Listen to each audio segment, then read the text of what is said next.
qui me paraît vraiment important aujourd'hui, c'est qu'on s'efforce de comprendre ensemble comment on est en train d'abord de changer notre système, de changer nos modes de consommation, nos modes de production, nos modes de vie, pour aller vers un nouveau modèle. Ce que je pense par contre, c'est qu'aujourd'hui, on ne connaît pas le modèle. On ne sait pas quel est l'équilibre qui va se faire quand on aura fini de changer, ce qu'il faut que nous changions si nous voulons préserver la Terre et préserver la vie de l'homme sur la Terre dans de bonnes conditions. Et aujourd'hui, je pense que toutes ces réflexions qui ont lieu, alors sur des modes différents, très intellectuels sur certains, beaucoup plus opérationnels pour d'autres, ils vont tous dans ce sens-là. C'est-à-dire qu'on va changer notre modèle, on va changer de système, comme nous disait Lester Brown ce matin. Par contre, il ne nous dit pas exactement quel va être le nouveau système. Et je pense que c'est ça aujourd'hui, à la fois le travail que nous avons à faire et la responsabilité que nous avons aujourd'hui, c'est de nous lancer dans de nouvelles aventures finalement, dans de nouveaux modes de vie, sans forcément savoir comment tout ça va s'équilibrer en bout de course. Et nous avons la responsabilité d'essayer de réfléchir à comprendre vers quoi on va, parce que je pense que pour la majorité de nos concitoyens, si on reste sur des choses trop abstraites, ils ne suivront pas. Et qu'on a besoin de leur proposer un modèle qui peut tourner, qui à la fois les encourage à changer et qui leur donne de la sécurité et une compréhension de ce vers quoi on va.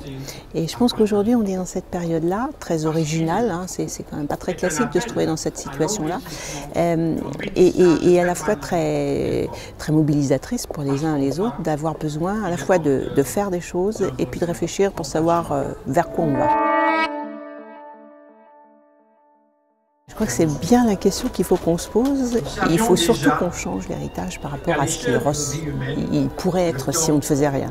Moi, je suis quelqu'un de très optimiste et je veux absolument qu'on se mobilise. Qu'on se mobilise pour changer les choses, parce que si on part du principe que ce qu'on va laisser, c'est nul, c'est complètement pollué, c'est invivable, bon, on baisse les bras, on arrête et puis on passe à autre chose et on en profite pour le moment.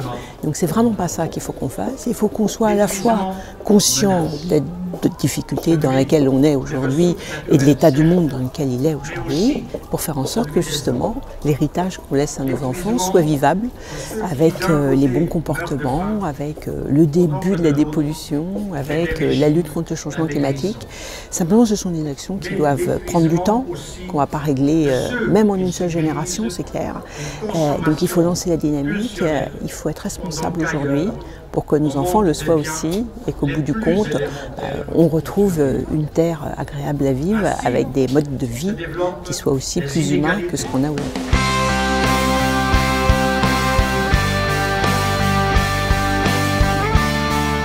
Félicitations, ravi que vous ayez gagné ce Grand Prix et en espérant que vous nous ferez beaucoup d'autres films. En tout cas, bravo, nous on a été enthousiastes et vraiment c'est très beau.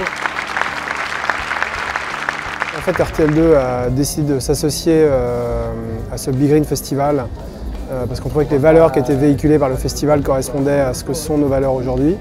Donc on est plutôt sur des valeurs positives et on trouvait que l'univers du festival voilà, était quelque chose d'intéressant pour la cible qui nous concerne aujourd'hui, qui sont plutôt des jeunes et dont on sait qu'ils sont concernés par tous ces problèmes-là.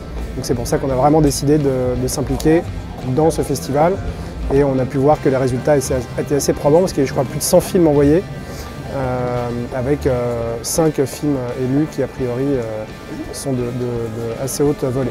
L'intérêt pour nous était là, c'était de mêler une cause qui est le développement durable et faire en sorte que les jeunes puissent être concernés par cette cause, et puis le côté moderne et un peu avant-gardiste de ces films qui sont fabriqués voilà, avec des moyens assez simples et assez faciles et légers. Le principe est excessivement intéressant pour plusieurs raisons, parce qu'il est original et il permet de toucher une jeune génération qui aujourd'hui, nous le pensons, doit être elle aussi sensibilisée au recyclage en général et au recyclage du verre en particulier.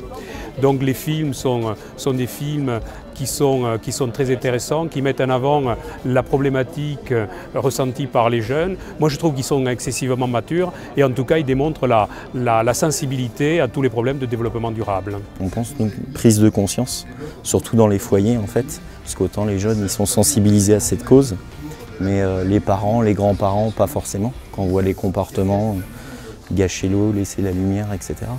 Donc les ados, les enfants ont pour habitude de montrer en fait généralement à leurs parents, tiens regarde j'ai une petite vidéo sympa sur mon mobile ou telle photo, etc. Et on se dit que sur ce sujet, c'est à eux justement d'être le média au sein de leur propre foyer et de récupérer de la matière ou d'en faire eux-mêmes pour sensibiliser leur famille et leur cause et que ça ne soit pas toujours les grands médias ou la presse ou autres qui essayent de sensibiliser les gens à cette nouvelle cause.